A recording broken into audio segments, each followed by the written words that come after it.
नेपाल से अपडेट ये कि वहां पर सिर्फ सरकारी दफ्तरों को, मंत्रियों के घरों को नहीं जलाया जा रहा, बल्कि जो लाविश 5 स्टार होटल हैं उनको भी जलाया जा रहा है। नेपाल में हिल्टन होटल को जलाने का वीडियो सामने आया। काठमांडू में हिल्टन होटल है जिसको जला दिया गया प्रदर्शनकारियों के द्वारा। वो तस्वीर जरा देखिए। ये 5 star property Hilton hotel Nepal के काठमांडू में मौजूद, जिसको कि प्रदर्शनकारियों ने जला दिया। आप देखिए कि निचली मंजिल से लेकर के और ऊपरी मंजिल तक सिर्फ धुएं का गुबार आपको नजर आएगा।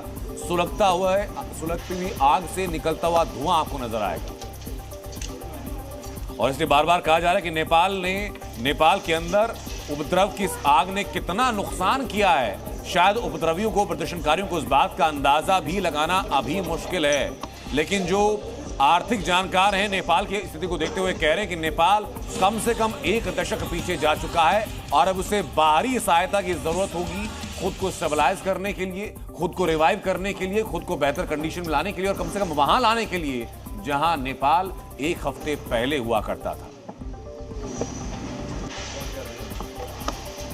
नेपाल के संसद को जला दिया गया, नेपाल के अटॉर्नी जनरल के ऑफिस को जला दिया गया, नेपाल के अंदर सरकारी दफ्तरों में आग लगा दी गई, नेपाल के अंदर सुप्रीम कोर्ट को जला दिया गया, नेपाल के अंदर पूर्व प्रधानमंत्री के घर को जला दिया गया, नेपाल के अंदर राष्ट्रपति के घर को जला दिया गया, नेपाल के अंदर मंत्रियों को सड़कों पर दौड़ाकर पीटा जा रहा है, नेपाल की पूरी कैबिनेट इस्तीफा दे चुकी है, नेपाल के राष्ट्रपति ने इस्तीफा सौंप दिया, नेपाल के प्रधानमंत्री ने इस्तीफा सौंप दिया है अपना।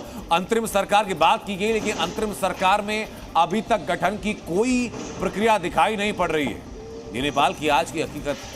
और ये सिर्फ एक पहलू था जिसमें सरकारी संपत्ति को नुकसान पहुंचाया गया, सड़कों को तोड़ दिया गया, दुकानों को जला दिया गया, जो अमीर उद्योगपति हैं उनके घरों में लूटपाट कर दी गई, तो वहीं जो प्राइवेट प्रॉपर्टीज हैं, जो 5 स्टार होटल्स हैं, उनको भी जला दिया गया।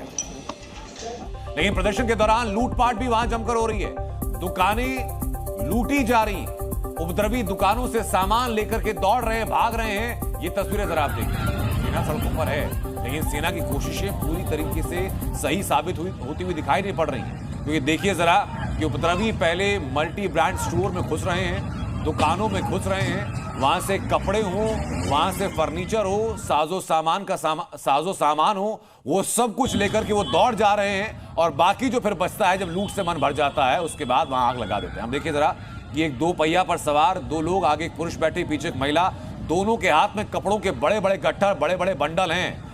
लूट मची हुई है नेपाल के अंदर कि जितने मल्टी ब्रांड स्टोर हैं वहां ले जाकर के अपने काम का सामान, जो सामान काम का नहीं भी है, जितना कुछ हाथ लग रहा है, उसको लेकर के अपने साथ लोग भाग जा रहे हैं।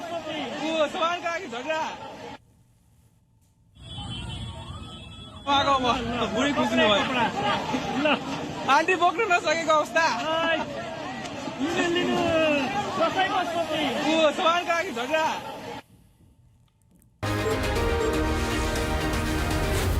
Z News.